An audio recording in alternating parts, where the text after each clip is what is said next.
Hello there everyone, and welcome to another Reflections coming from the manse. As you know, this week we've been looking at 4 questions and we're looking at the 4th one today. Let me just recap on the 4 questions. How did we get here? What's the point of being here? Why are things the way they are here? And is there a way out of here? And it's that last one, is there a way out of here? Now we've already seen that from the Christian worldview, the answer to these questions, well, the first one is that this is a creation and not an accident. To the second one, what's the point of being here? Well, human beings have a tremendous calling, a very high calling, a vocation, a mission. And the answer to the third one, why are things the way they are here? There's a problem. Something has gone wrong. Something is wrong. So is there a solution? And I mentioned yesterday that in Luke's Gospel, Jesus said, I've come to seek and to save the lost. And the answer to this problem for Christians is Jesus Christ.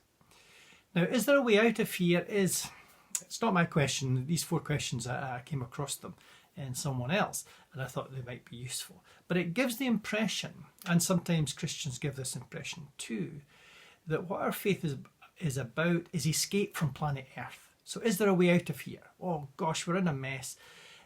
Things look hopeless. How do we get out? And it's almost as though faith then becomes like a spaceship to get us away from planet Earth. But that's not the Christian conviction. We're called to be in the world, but not of it. We've been saved from the taint of corruption and sin and evil through Jesus Christ, but we're rooted here.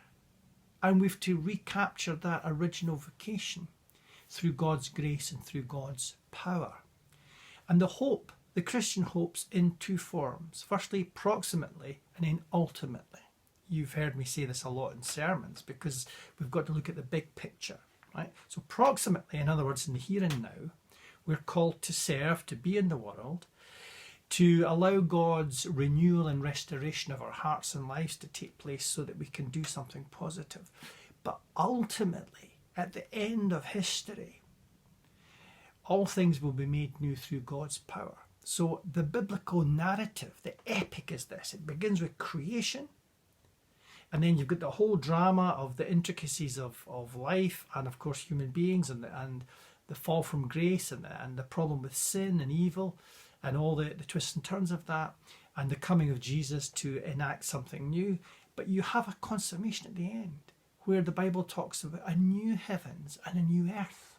Now, I do realise that these big things that frame the Christian worldview, sometimes people go, what, really?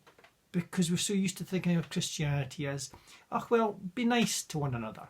Try and live a good life and believe in God. No, if that's all that there was to the Christianity, there would be no power to it, no sense of a sharp purpose that we've been given.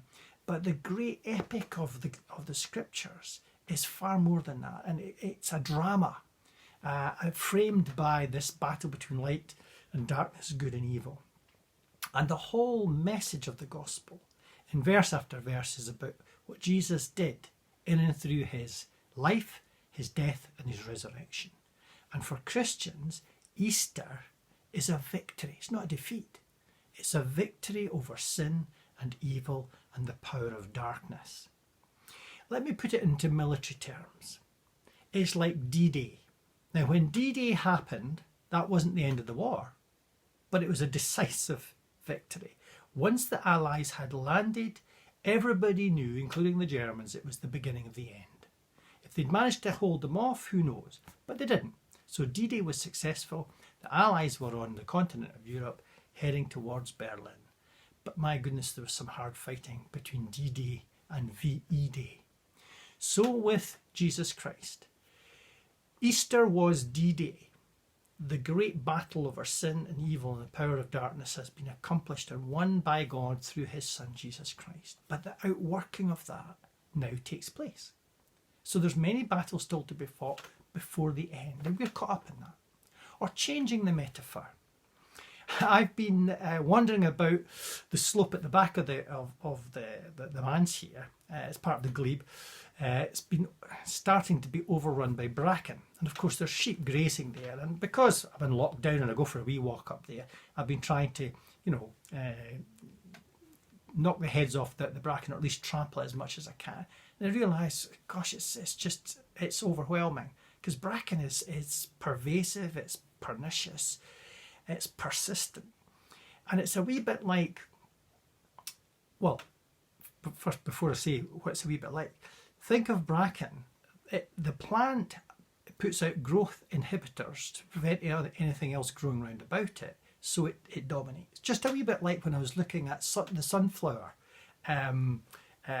a couple of weeks ago during the reflections, and I said that the sunflower did exactly the same. Now, I'd be interested to know, and I've no idea when it comes to these things, if we planted sunflowers and they've got a growth inhibitor, would that fight the bracken? Maybe the answer to the bracken is to plant the sunflowers. But that gives me an idea here for an illustration.